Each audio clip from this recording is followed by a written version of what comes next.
안녕하세요. 테드노트 테드입니다. 지난번 영상에서 생각보다 많은 분들께서 관심을 주셨어요. 관심을 주신 모든 분들께 감사의 뜻을 전합니다. 남겨주신 댓글 중 이런 댓글을 하나 읽고 저는 한참 생각에 빠지게 됐습니다. 아마 이 영상을 보고 계신 분들 중에서 이 댓글을 보고 같은 마음으로 계신 분들도 있지 않을까 생각합니다. 지금 시작해도 되는 걸까? 너무 늦은 건 아닐까? 현실은 불안한데 그래도 해보고 싶은데, 이런 현실적인 고민과 이상적인 마음이 계속 서로 부딪히고 있는 상태죠. 이 댓글을 남겨주신 분께 제가 드리고 싶은 말은 딱 하나였습니다. 지금이 가장 빠른 때입니다. 이 말은 어쩌면 너무 뻔한 말처럼 들릴 수 있는데요.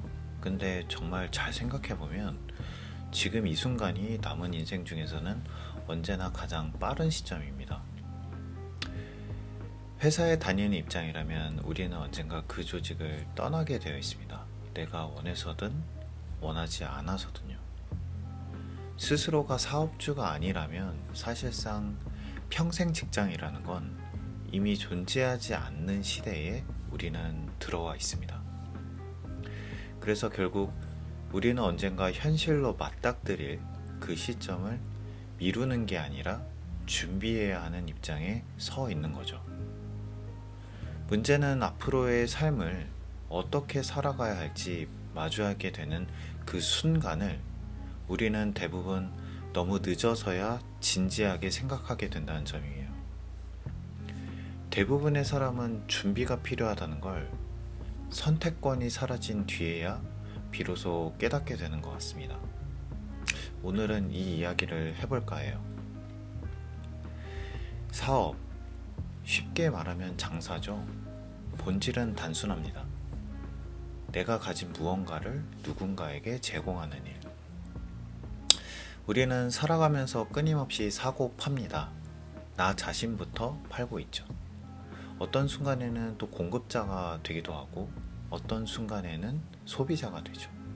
하지만 인생의 대부분은 소비자로 살아가는 것 같아요. 어느 순간부터 이런 생각이 들더라고요. 나는 계속 돈을 쓰는 쪽에만 서 있구나. 돈을 버는 사람이 되기는 했는데 돈을 만드는 구조 안에는 들어와 있지 않구나. 이 인식은 저에게는 굉장히 큰 전환점이 됐습니다. 그때부터 돈은 단순히 버는 대상이 아니라 만들어지는 구조로 어떻게든 바라보려고 했던 것 같아요. 그리고 이 지점이 제가 이후의 선택들을 전부 바꾸게 만든 출발점이었습니다. 우리는 보통 20대에 첫 월급을 받죠. 그 시기가 되면 내가 번 돈이 생기면서 비로소 하고 싶은 것들이 폭발하기 시작합니다. 사고 싶은 것도 많고 쓰고 싶은 것도 많아집니다. 하지만 그렇게 몇 년을 보내다 보면 어느 순간 깨닫게 됩니다. 아, 월급만으로는 삶이 잘 굴러가지 않는구나. 보통 이런 상황에 맞닥뜨리면 선택지는 두 가지더라고요. 아르바이트로 돈을 더 벌거나 이직을 해서 연봉을 올리거나. 20대에 저도 별반 다르지 않았습니다.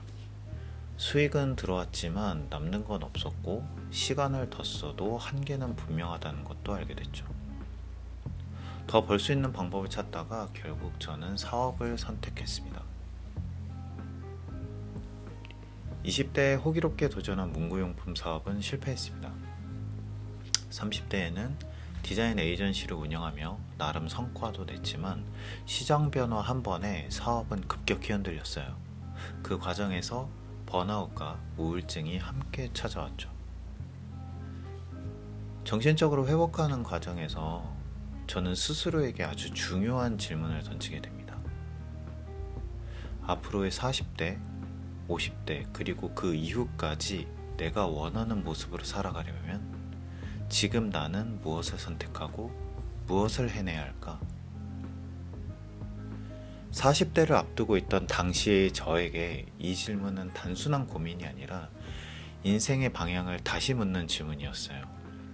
그래서 가장 먼저 시작한 것이 돈 공부와 사업에 대한 공부였습니다. 그래서 독서부터 시작했죠. 이유는 단순했습니다. 나는 사업을 해봤을 뿐 누구에게도 체계적으로 설명할 수 있을 만큼 제대로 알고 있지 않다는 걸 깨달았기 때문인데요. 공부를 하다 보니 자연스럽게 한 가지 결론에 도달하게 되더라고요. 마케팅을 직접 해보지 않고는 사업의 본질을 절대 이해할 수 없겠구나.